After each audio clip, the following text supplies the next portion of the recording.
আসসালামু আলাইকুম। তো বন্ধুরা, স্ক্রিনে যে দেখতে পাচ্ছেন এরকম ভাবে আপনার পছন্দের কিছু ফটো দিয়ে গ্রুপ ফটো করবেন কিভাবে। তো আজকের ভিডিওটি যদি ফুল কন্টিনিউ করেন তাহলে আপনিও শিখতে পারবেন। আজকের মতো আমি যেভাবে গ্রুপ ফটো করেছি এরকম ভাবে আপনিও শিখতে পারবেন। তো দেখুন, আমি দুইটি গ্রুপ ফটো করেছি।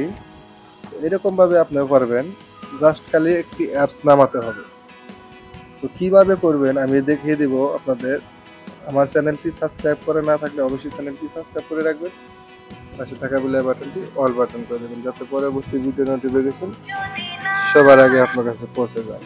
তো চলুন অ্যাপসে, আপনারা অ্যাপসটি প্লে স্টোর থেকে নামিয়ে নেবেন বা ক্রোম ব্রাউজারে থেকে প্রো ভার্সনে অ্যাপসটা নামিয়ে নেবেন। প্লে স্টোর থেকে নামালে আপনাদের প্রো ভার্সন হবে না, আর ক্রোম ব্রাউজার থেকে নামালে আপনাদের প্রো ভার্সন হবে। তো আমি বিটি প্লাস অ্যাপসে প্রবেশ করলাম।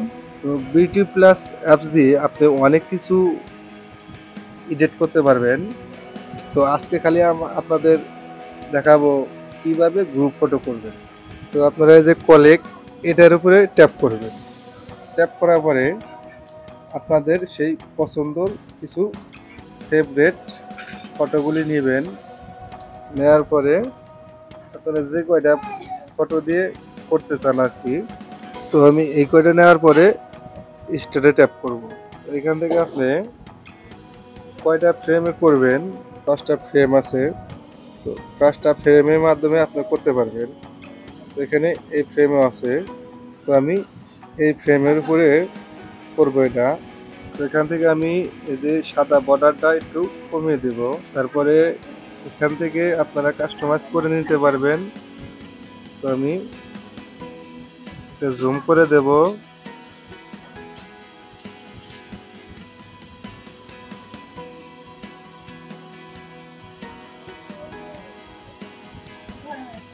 তো এবার আমি সেভ করব।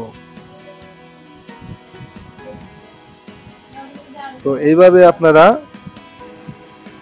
গ্রুপ ফটো করবেন। তো দেখা হবে পরবর্তী যে কোনো ভিডিওতে। আল্লাহ হাফেজ।